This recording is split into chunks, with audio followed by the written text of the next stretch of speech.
ኢትዮጵያ ችግር የለም ይያለን አይደል የመልካም አስተዳደር ሌሎች ችግሮች አሉ ነገር ግን የምናየውን እውነት መካድ አንችልም ቀዳዳውን ሸፍኖ በተቻለ መጠን መፍትሄ መፈለግ ነው ወደ መፍትሄ መምጣት ኢንጂነር ይልቃል የሚሉት በተወዳደረበት ምርጫ ጣቢያ ሁለት ድምጽ ነው ያገኘው አንዱ የራሱ ነው አንዱ ምናልባት ያኛው የብልጽግና ሰው ነው ቮት ያደረገው አንድ ለኢትዮጵያ የሆነ ነገር ምናምን የሚል ፓርቲ ብትወስድ ፕሬዝዳንት የሆኑት ከተመሰረተ ጊዜ ጀምሮ እስካሁን ፕሬዝዳንት ናቸው ከብልጽግና ውጪ በወጣት የሚመራ ፖለቲካ ፓርቲ ኢትዮጵያ ሰው ይንገራል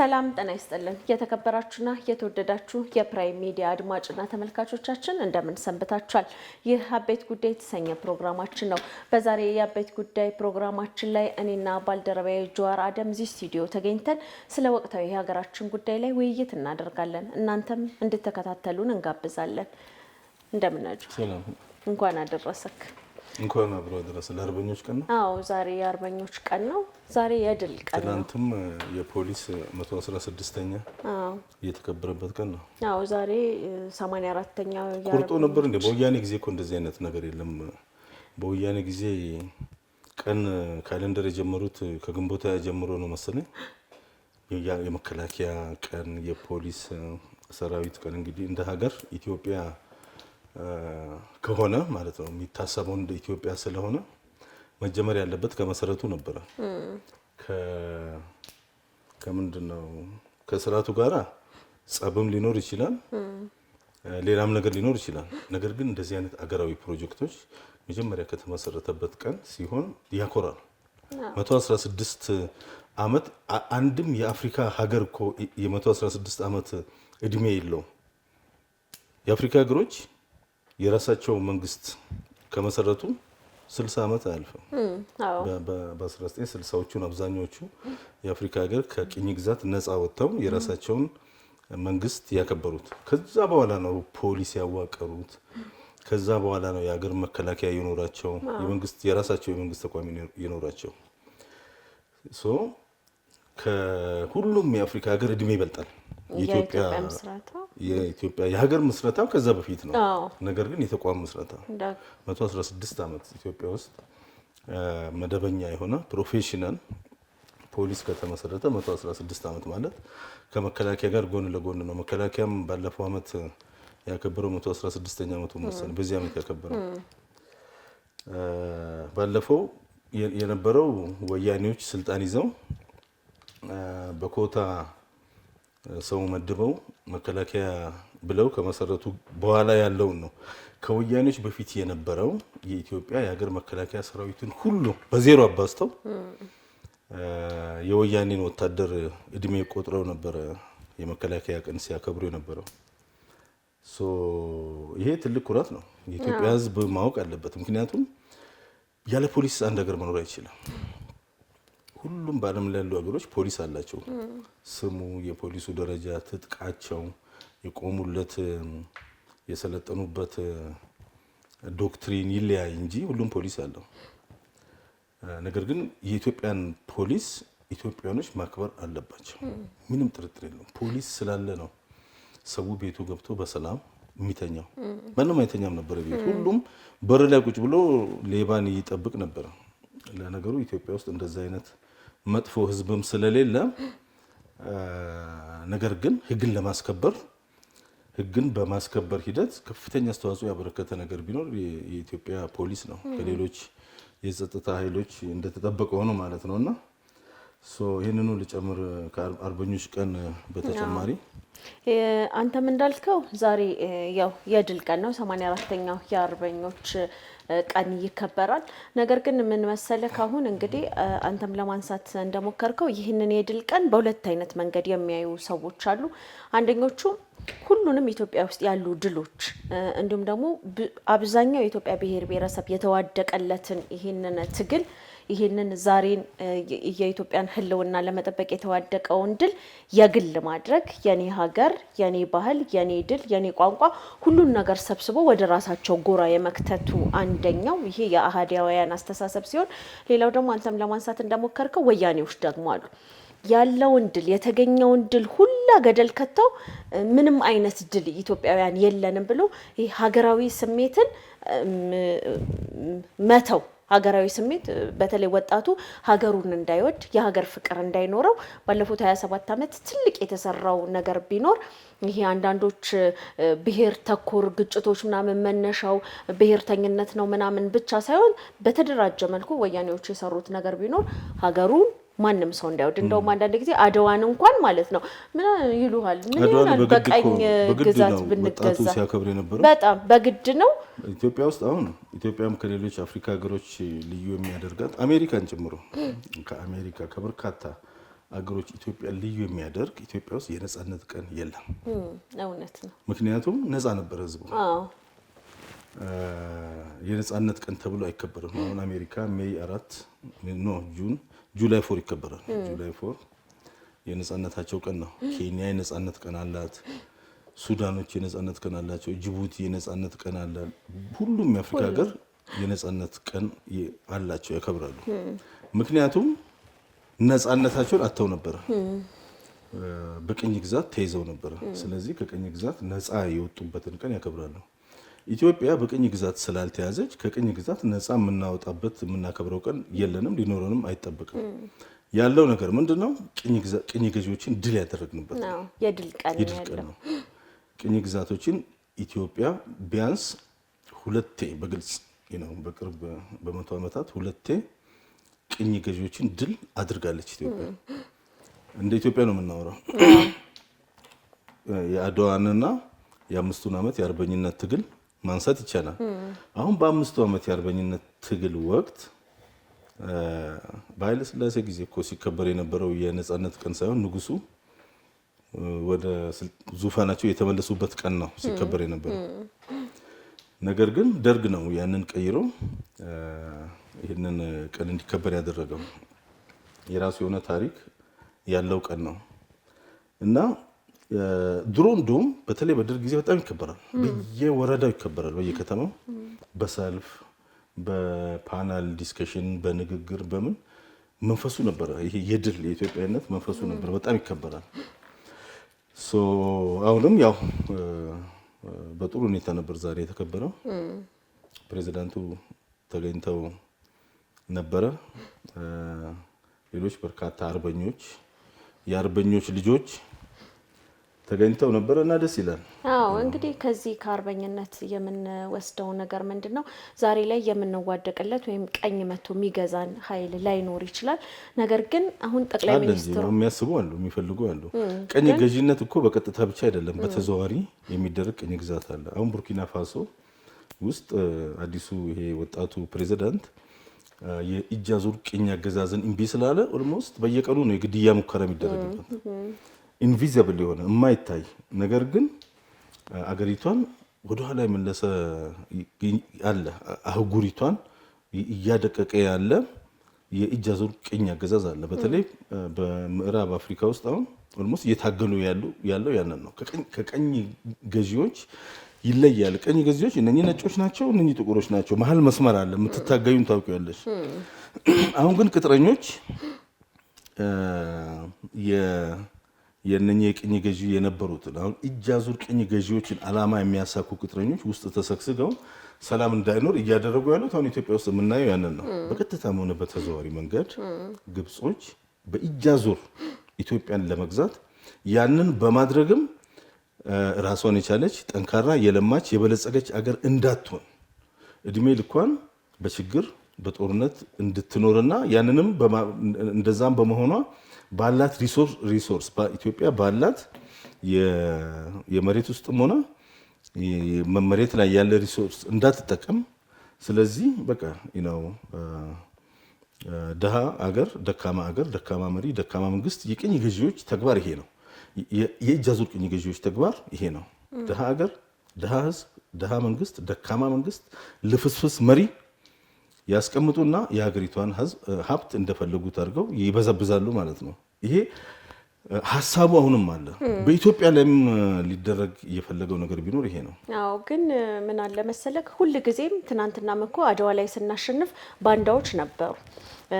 ለሌላ አካል ማለትም ለጣሊያን ሲሰሩ የነበሩ ኢትዮጵያውያን ጽናት ያላቸው ሀገር ወዳድ የሆኑትን ኢትዮጵያውያን አሳልፈው ሲሰጡ የነበሩ ባንዳዎች አሉ። ዛሬም በልማቱ ከጠቅላይ ሚኒስትሩ አሁን ጠቅላይ ሚኒስትሩ እየሰሩ ያሉትን ስራ የሚተቹ እንዳይሆን እንዳይደረግ የሚያደርጉ ሰዎች አሉ። ትናንትናም እነሱ አባት አያቶቻቸው ባንዳ የነበሩና ኢትዮጵያን አሳልፈው ለመስጠት ዝግጁ የነበሩ ናቸው።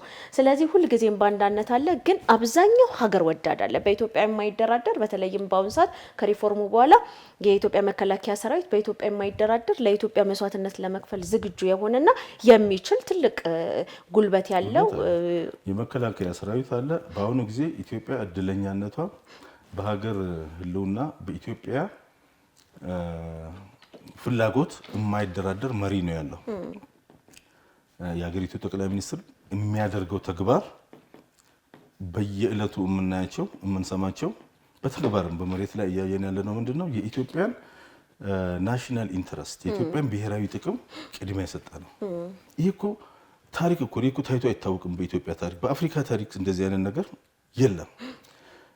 አብዛኛዎቹ ስልጣናቸውን ለማስጠበቅ ሲሉ ከቅኝ ገዢዎች ከሌሎች ሀገር ከዘራፊዎች ጋር ይሞዳሞዱ ነበር። ነገር ግን የኛ ጠቅላይ ሚኒስትር በግልጽም የነገረን የኢትዮጵያን ብሔራዊ ጥቅም አሳልፎ እንደማይሰጥ ብቻ ሳይሆን በተግባርም እያየን ያለ ነው። ያንን ነው። ያ ብቻ አይደለም። ኢትዮጵያ ከአሁን በፊት ያጣችውን ብሔራዊ ጥቅም ማስጠበቂያ መሳሪያዎች እያስመለሰ ነው ያለው። የህዳሴ ግድቡን ስራ መጠናቀቅ ማየት ይቻላል። የባህር በር ማየት ይቻላል። ቀይ ባህር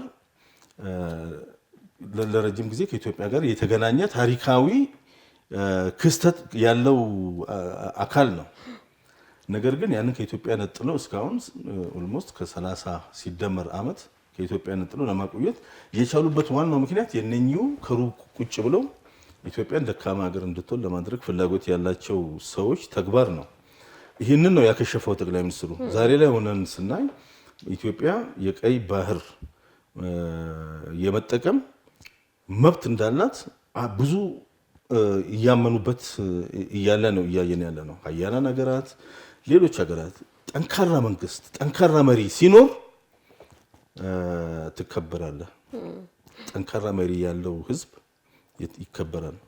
በሀገሩ ህልውና የማይደራደር ህዝብ ይከበራል፣ ይወራለታል። ያለ ምክንያት አይደለም። ጠቅላይ ሚኒስትሩን ከዚህ ኖርዌይ አያውቁትም። ጠርተው የኖቤል ሽልማት የሸለሙት ዘመድ አይደሉ ከሱ ጋር። የተሰራው ስራ እየተሰራ ያለው ራዕዩን አይተው ነው። የኖቤል ሽልማት ብቻ አይደለም፣ በመቶ የሚቆጠሩ ዓለም አቀፍ ሽልማቶችን ያገኘ ጠቅላይ ሚኒስትር ነው ኢትዮጵያ ያላትና እንደዚህ አይነት ጠንካራ ጠቅላይ ሚኒስትር ምን ይፈጥራል? ጠንካራ ተቋማትን ይፈጥራል። የሀገር መከላከያ ሰራዊት፣ ፖሊስን ማየት ይቻላል። የፌዴራል ፖሊስ፣ ሌሎች የውጭ ጉዳይ ሚኒስትር፣ የኢትዮጵያውን የገንዘብ ሚኒስትር ከሌሎች ሀገሮች ኢትዮጵያ ብድር እንድታገኝ ገንዘብ እንድታገኝ ድጋፍ እንድታገኝ እየሰራ ያለው ስራ ተአምር ነው። የለም እንደዚህ አይነት ሁሉም ብድሩን ይዘው ነው የሚመጡላቸው አገራቸው ብድር የሚሰጡት። አሁን ኬንያ የዓለም ባንክ ናይሮቢ ድረስ ነው ብድሩን የሚያመጡላቸው። ምክንያቱም ኬንያዎች የሚደራደሩ ነገር የለም። ብሩን ይቀበላሉ፣ ለዓለም ባንክ ይገረዳሉ። የኢትዮጵያ መንግስት ግን ፍላጎቱን አስቀምጦ መስመር አስምሮ ሄዶ እነሱም መጥተው ሁሌ አሁን ዓለም ባንክ መጣ ምናምን እዛ ሄደ። ለምንድን ነው ዓለም ባንኮች የሚመላለሱት? የኢትዮጵያ መንግስት ብድርን ለመቀበልም ሆነ እርዳታን ለመቀበል ቀላል ሆኖ ስላልተገኘላቸው ነው። በድርድር ነው፣ በሰጥቶ መቀበል ብቻ ነው የሚሆነው። ሌሎች ሀገሮች ድርድር የለም፣ ሰጥቶ መቀበል የለም። ሌላው እንግዲህ ምንድነው ጠቅላይ ሚኒስትሩ በነገራችን ላይ እንደዚህ ቀይ ምንጣፍ አንጥፈው አይደለም የዓለም መንግስታትም ሆነ ሁሉም የተቀበሏቸው።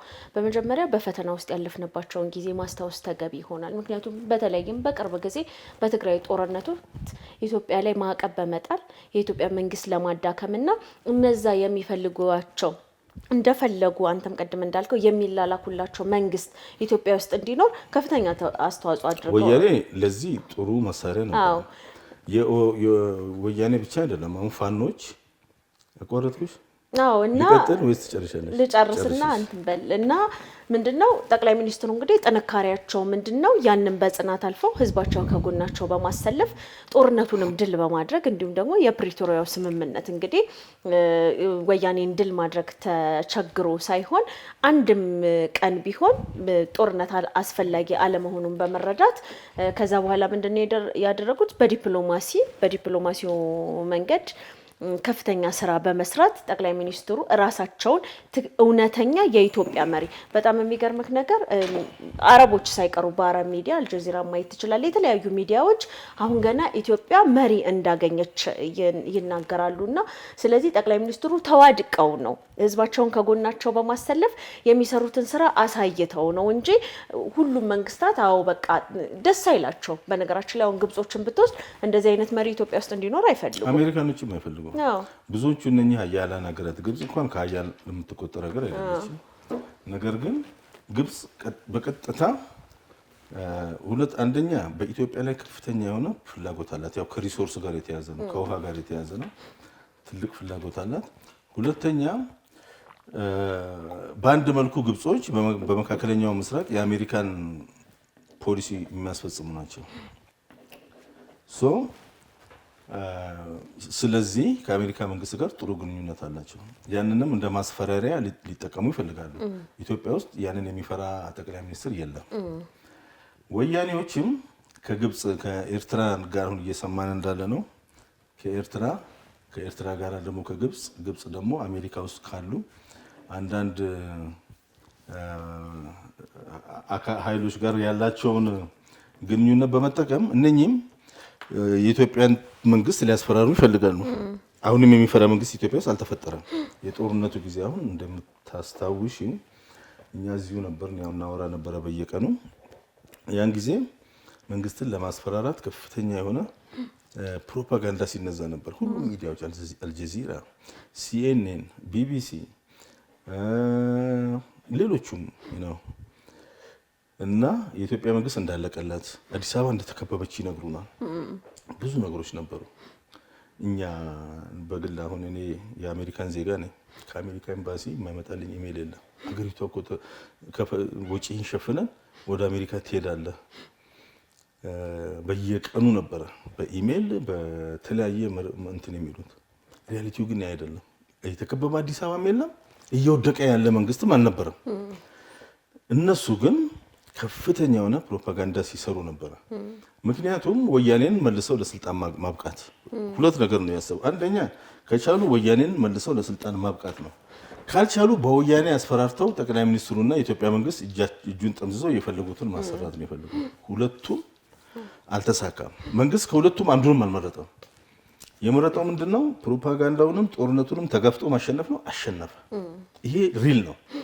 ሊያምኑ አይፈልጉም ይክዳሉ አሁን ወያኔዎችና እነኚህ ባንዳዎች ባጠቃላይ ወያኔ ከወያኔ ጋር ግንኙነት የነበራቸው ባንዳዎች አሉ ኦነግ አመለካከት የነበራቸው ዲያስፖራዎች አሉ ሸኔ ብሎ ራሱን ይጠራ የነበረው ጫካ ውስጥ የነበረው ኃይል ኢቭን እዚህ ከተማ ውስጥ ቁጭ ብሎ አንዳንድ ራሳቸውን ተቃዋሚ ነን የሚሉት ራሳቸው ወያኔ ሲናፍቁ ነበሩ ይሄንን ሁሉ ተጋፍጦ መንግስት አሸነፈ ጸጥ አደረጋቸው ማለት ነው የአሜሪካም እጁን ሰጠ ወያኔም እጁን ሰጠ እነኚህ የዲያስፖራም እንደውም ራሳቸውን አፕግሬድ አድርገው ከወያኔነት ወደ ፋኖነት ተቀየሩ በዚህ አልተሳካም በፋኖ ቢሳካም በተለይ አንዳንድ የኦሮሞ ኤሊት የሚባሉት እንደዛ አይነት ወራዳ የሆነ መገለባበጥ ማድረግ ጀመሩ ማለት ነውና ይሄንን መሸነፋቸውን ላለመቀበል እስከ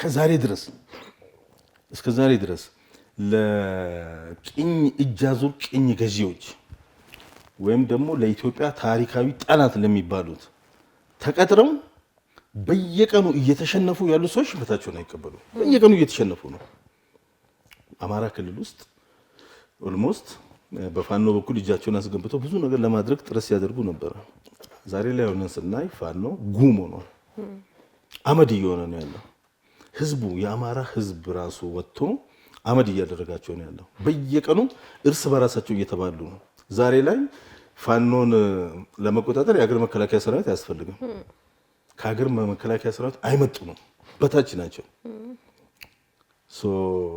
የአካባቢ ሚሊሻና የአማራ ህዝብ እንትን እያደረገ ጫካ ለጫካ እየተሽለኮለኩ ነው ያሉት ማለት ነው። አመራሮቹ አንዳንዶቹ እነ ዘመነ ካሴ ምናምን የሚባሉት ሱዳን ድረስ ሄደው ከወያኔዎች ጋር መወያየት ጀምረዋል። አሁን ባለፈው ሳምንት መጨረሻ ላይ የነበረው ብሬኪንግ ኒውስ ምንድነው?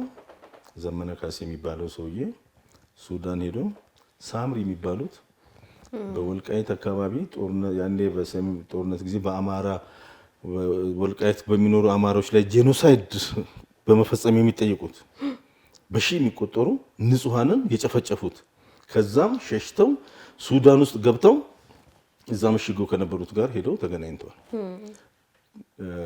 ከዛ የሻቢያ ሰዎችም የኤርትራ ሰዎችም ሄደው እዛ እነሱን አግኝቷቸዋል። ወያኔ እንግዲህ ይሄ ታሪክን አያውቁም። ብዙ እንነግራቸው ነበር። እንደዚህ አይነት ነገር ውስጥ እኛ አሳልፈናል። የሻቢያ ስራ ነው ለመስራት የሚያስቡት ማለት ነው። ያ ብቻ አይደለም እንግዲህ ሻቢያ ይህንን ስራ ተሰጠው። ኢሳያስ አፈወርቂ አዲስ ስራ ተቀጠረ።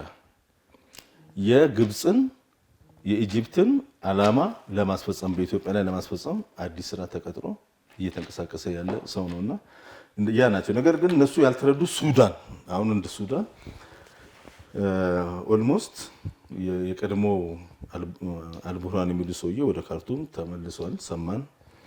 ካርቱምን ይዘው የነበረው ያኛው የሱዳን ራፒድ ፎርስ የሚሉት ሀሚቲ ዳጋሎ ከተማውን ለቆ ሄዷል።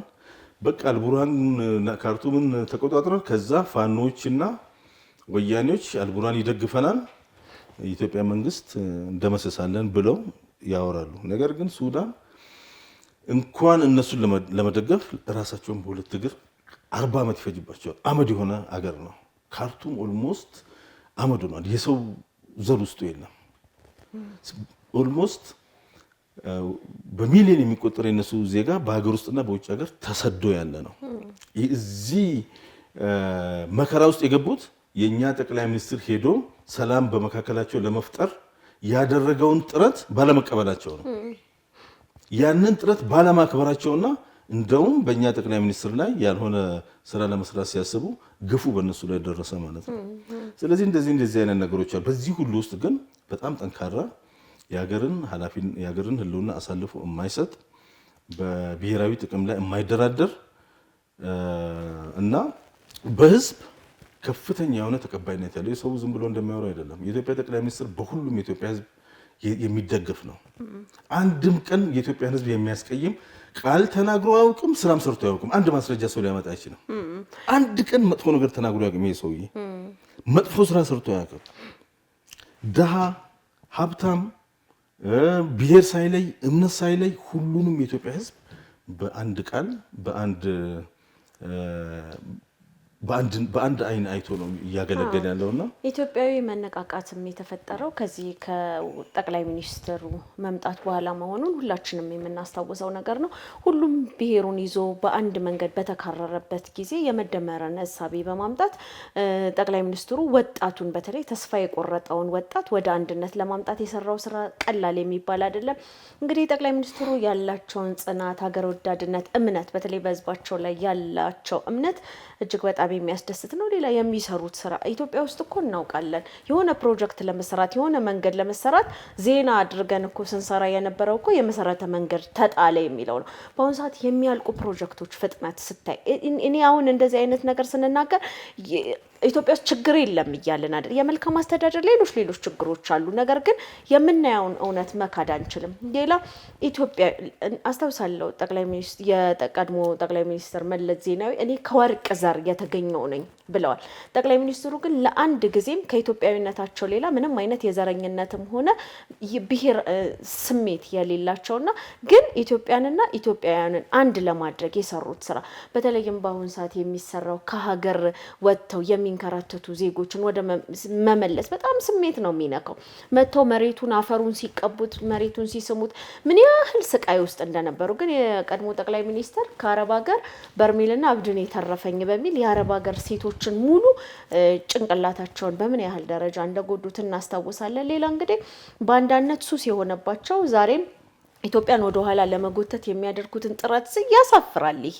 ምክንያቱም የትም ሀገር ላይ አንዳንድ ሀገሮችን እንኳን ብንወስድ ለምሳሌ የሆነ ሀገር የሆነ ሰው ማንም ይሁን ማለት ነው ሀገሩን የመካድ ስሜት ካለው እንኳን አድርጎ ይቀርና ሀገሩ ላይ የሆነ ትችት ካቀረበ የሞት ቅጣት ነው የሚቀጣውና የኢትዮጵያ ከሃዲዎች እኮ በጣም የማይታሰብ እኮ ነው። አሁን እነኚህ እስኪ ሰው የፖለቲካ ልዩነት መኖሩ ጤናማ ነው ሊኖር ይችላል። ስለዚህ ማለት የፖለቲካ ችግር ስለ ሀገርና ፍርስ የመልካም አስተዳደር ችግር አለ ኢትዮጵያ ውስጥ። በየክልሉ ብትጂ ሰው ያለቅሳል በመልካም አስተዳደር። ስለዚህ ሀገርና ፍርስ የመልካም አስተዳደር ችግር ስላለ ምንድን ነው የሚፈለገው? መሆን ያለበት ያለውን ችግር ሰው ወደ ቀዳዳውን ሸፍኖ በተቻለ መጠን መፍትሄ መፈለግ ነው፣ ወደ መፍትሄ መምጣት ነው። ኢትዮጵያ ውስጥ የተቃዋሚ ሰዎች አሁን ሀገር ውስጥ ያሉ ተቃዋሚ ሰዎች እኔ በጣም ያስቁኛል። እኔ ብዙውን ጊዜ ላንቺም ብዬሻለሁ፣ ኢትዮጵያ ውስጥ ምንም ተቃዋሚ የለም። ትንሽ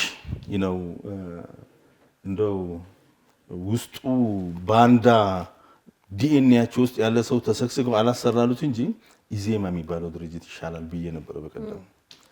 ሌሎቹ በጠቅላላ ባንዳዎች ናቸው። ምክንያቱም ደብዳቤ ይጽፉና ይዘው ተሰብስበው አሜሪካ ኤምባሲ ሄደው የኢትዮጵያ መንግስት ያማሉ። አሁን ያን ነው የሚያደርጉት። አሁን እንደውም የአሜሪካ መንግስትም አይቀበላቸው እንኳን እንደ ተቃዋሚ ድርጅት እንደ ኢትዮጵያ ዜጋ አይቆጥራቸውም። ምክንያቱም እዛ ሄደው ለግብጽ ነው የሚከራከሩት። የኢትዮጵያ ተቃዋሚ ፓርቲዎች ሁሌ የፈረንጅ ጥገኛ መሆን ነው የሚፈልጉት ለልማት። አሁን መንገድ ለመስራት ትምህርት ቤት ለመስራት ቢሆን ምንም አይደለም።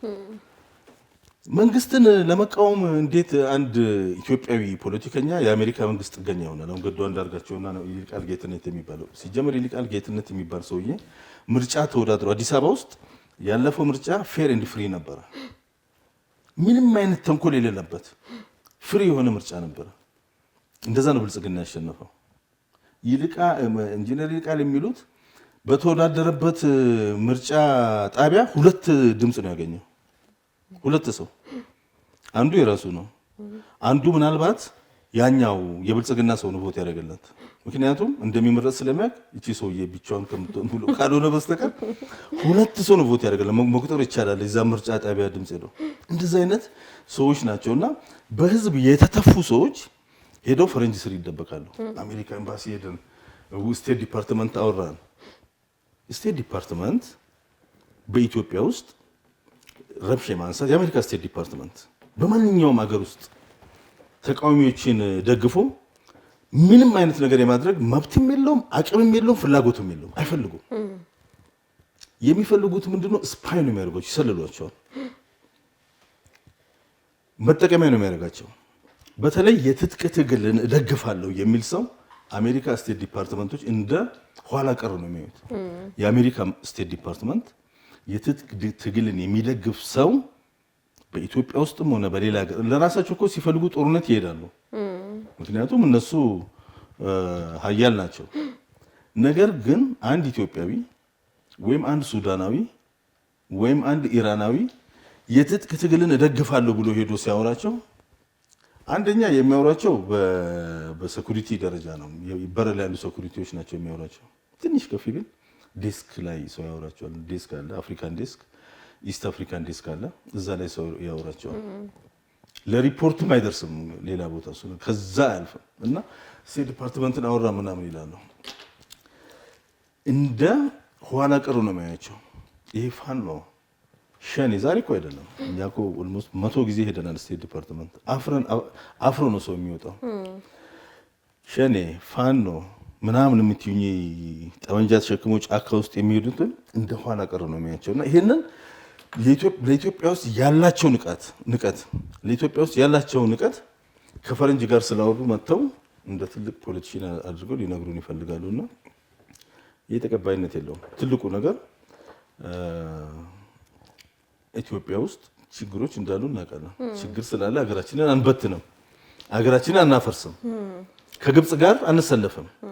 ሌላው በጣም የሚደንቀኝ ነገር እንደው ተቃዋሚዎችን በመናየበት ጊዜ እንግዲህ ያው እኛ እንደ ሚዲያ ባለሙያም እንዲሁም ደግሞ ከተቃዋሚዎች ጋር ከአንዳንድ የፖለቲካ ፓርቲ አመራሮች ጋርም በቅርበት እንነጋገራለን እና እኔ በጣም የሚያስገርመኝ ነገር ስለ ዲሞክራሲ ሲያወሩ ነው። እኔ ስለ ዲሞክራሲ ሲያወራ አንድ ትልቅ ሰው በጣም የማከብረው መንግስት ከ5 ዓመትና ከ10 ዓመት በላይ ስልጣን ላይ ቆየ ማለት በእርግጠኝነት ዲሞክራት አይደለም ምናምን ብሎ ነው የሚከራከረውና ከዛ እርሶ ስንት ዓመት ቆዩ በስልጣን? ያው ስልጣን ነው እንግዲህ አመራር ሆኖ እርሳቸው ደግሞ ስልጣን ላይ ወደ ድርጅቱ ከተመሰረተ በኋላ በጣም ከአብዛኛው ሰው ጋር ተጣልተዋል። በምን ምክንያት?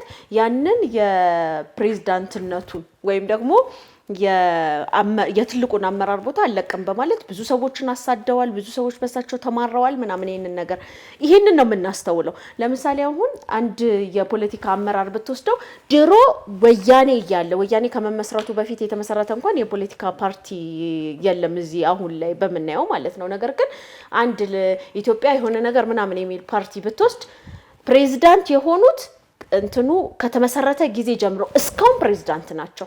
ወጣት መተካት የለም። ምክንያቱም እንትና መኖሪያቸው ነው። ከዛ ስለ ዲሞክራሲ እንዴት ማውራት ትችላለህ? ስለ ዲሞክራሲ ማውራት አትችልም። ህዝቡን ይንቁታል። ለምልሽ እኮ ለዚህ እኮ ነው እነኚህ ሰዎች ጸረ ህዝብ ናቸው። እውነት ለመናገር ጸረ ህዝብ ናቸው። ህዝቡን አይወዱም። ለህዝብ ምንም አይነት የሚያበረክቱት አስተዋጽኦ የለም። ጸረ ዲሞክራሲ ናቸው። ዲሞክራሲ የሚባል ባለፈበትም አልፈው አያውቁም። አልገባቸውም ዲሞክራሲ። አንዳንዶቹ እንደውም ጸረ ሰላም ናቸው። አሁን ከነም የነሱ ሚዲያ ምናምናቸው አንድ ኔትወርክ ነው። ኢትዮጵያ ውስጥ ብታይ እነኚህ ተቃዋሚ የምታያቸው የየራሳቸው ሚዲያ አላቸው። ስለ ልማት ሲያወሩ አትሰሚም። ስለ ጥፋት ግን ያወራሉ። አሁን ብዙዎቹ የነሱ ሚዲያ ይህን ሰሞን ኤግዛጅሬት አድርገው የሚያወሩት ምንድን ነው? በዚህ 2-3 ቀን የጅቡቲ መንግስት ኢትዮጵያን አባረረ፣ ኔጌቲቭን ነው የሚያወሩት። ያንን በማድረግ የኢትዮጵያ መንግስት ተጠያቂ ሊያደርጉ ይፈልጋሉ። ኢትዮጵያ አሰብን ልትወር ነው የሚለው ከዛ ወደዚህ ያወሩብናል። ሌሎቹ የሚሉትን ማለት ነው። ሚዲያዎቻቸው የነሱ አክቲቪስት የሚባሉት በጠቅላላ ዲሞክራሲ አያውቁም፣ ህዝብን አያውቁም። ህዝብን በጣም ይንቃሉ። በታሪክ አጋጣሚ ሆኖ አብዛኛዎቹ የቀይ ሽብር ትራፊዎች ናቸው። እስኪ ወጣት ከብልጽግና ውጪ ኢትዮጵያ ውስጥ ከብልጽግና ፓርቲ ውጪ በወጣት የሚመራ የፖለቲካ ፓርቲ ነገር የለም። የወሎ ዲሞክራሲያዊ ፓርቲ ወጣቶች ናቸው። ወጣት ተኮር ናቸው በነገራችን ላይ ጀኒውን አሁን አገራዊ ፓርቲዎችን ብናይ ኢህአፓኒው ኢዜማኒው ኢዜማ ሞከረ ወጣቶች ኢህአፓማ እንደውም ገራሚ ፓርቲ ነው። ያ ኦነግኒው ኦፌኮኒው እንግዲህ ትልቆቹን ነጥራ ውጪ ደግሞ ሄደው ተሰበሰቡ። አንዳርጋቸው ጽጌ ገዱ አንዳርጋቸው ብታያቸው ኦልሞስት ከብልጽግና ፓርቲ ውጪ በወጣት የተመሰረተ የፖለቲካ ፓርቲ ኢትዮጵያ ውስጥ ነገሩን የሚተካካም የለም። አሁን ምንድነው ድሮ የምናውቃቸውን ሰዎች ነው ለኢንተርቪውም ለምንም ስትፈልግ ድሮ የምናውቃቸው ሰዎች የለም። ከብልጽግና ውጪ በወጣት የሚመራ የፖለቲካ ፓርቲ ኢትዮጵያ ሰው ይንገራል። አገር ለመግደል ነው የሚሄዱት ማለት ነው። ቢኮዝ አንድ ፓርቲ የወደፊት እጣ ፋንታውን ለመወሰን መሪዎቹ እነማን ናቸው ብለሽ ነው የምታየው። ተከታዮቹ እነማን ናቸው ነው። የብልጽግና ሰዎች እኮ ሲሰበሰቡ ኦልሞስት 99.9% እዛ ውስጥ የምታየው እድሜው ከ40 በታች የሆነ ነው። ስብጥሩም ሴት ወንድ እድሜው ከ40 በታች የሆነ ነው። የኦነጎች ሲሰባሰቡ እድሜ ከ70 በላይ ነው የምታየው። ኦፌኮ ምናምን ነኝ ወጣቶቹ ስለሚሸማቀቁ ከጀርባ ይቀመጣሉ ይመጡና ከፊት ለፊት የምታያቸው እኔ ማሪ ምናምን የምታያቸው እድሜያቸው ከ70 በላይ ነው። በነገራችን ላይ እዛም ሆነው አሁን ለምሳሌ እዛም ሆነው ውጭ ሀገርም ሆነው ስለ ከተማ ሲያወሩ እኔ በተለይ አንዳንድ ጊዜ ሚዲያ ላይ እና እንደውም ጀዋር መሐመድ አንዴ ምንድነው ያለው ይሄ የሺሻ ከተማ ምናምን ብሎ ከተማውን ለማጣጣል ከተማው ዞሮ አያውቅም። ቦሌ ነበር ቤቱ ከዛች ከቦሌ አካባቢ የወጣም አይመስለኝም። እና እንደዚህ ከተማን የማጣጣል ሁኔታ ምንድነው ድሮ ነው የሚያውቀው ወይ ከሀገር ሲወጣ አይቶታል ወይም ደግሞ እንዳልከው የሚነግሩት ሰዎች ምንም አይነት ኢንፎርሜሽን የሌላቸው ሰዎች ናቸው። ብዙ ጊዜ ሲያወሩ አንዳንድ ጊዜ ስልጣኔን ይፈራሉ። አሁን የምናውቅ አይመስላቸው ተደዋው አዲስ አበባ ከተማ ውስጥ ይሄ የተሰራው የኮሪደር ልማት ከተማው በጣም አስውቧታል። በጣም ነው ያማረው። በጣም ፐርፌክት ነው አዲስ አበባ ከተማ የበለጠ ያማረ ነው የሚሄደው ምንም ጥርጥር የለውም። ከሌላ ቦታ ቪዲዮ አምጥታችሁ ነው ምናምን የሚለውን አይተዋል። ይሄንን እንኳን መተው እንኳን መጎብኘት አቅቷቸው እና እነሱ ያለቅሳሉ። አሁን በተለይ አንዳንድ ሚዲያ ላይ ታሪካዊ ምናምን ብሎ ያለቅሳሉ። ካሳንቺስ በአጭር ጊዜ ውስጥ የተደረገው ለውጥ ካሳንቺስ ኦልሞስት ሚራክል ነው የተሰራው እዛ ቦታ የተሰራው በጣም የሚገርም ነገር ነው። ከመሰራቱ በፊት ምን ደረጃ ላይ እንደነበረ ፉቴጁ አለን ነው እንኳን ሰው የሚኖርበት መንደር አይመስልም ነበር። ያንን ይመኛሉ እነኚህ ሰዎች። ቆሻሻ ይናፍቃቸዋል፣ ኋላ ቀርነት ይናፍቃቸዋል፣ ደደብነት ይናፍቃቸዋል፣ ሞት ይናፍቃቸዋል። አንዳንዶቹ መርዶ ነጋሪ ሆነው ቀርተዋል። እና የኢትዮጵያ ሕዝብ ይህንን ለይቶ ሊያውቅ ይገባል። ያውቃል፣ ሕዝቡ ያውቃል። ለምርጫ ቢቀርብ አሁን ማንም እነሱን የሚመርጥ የለም።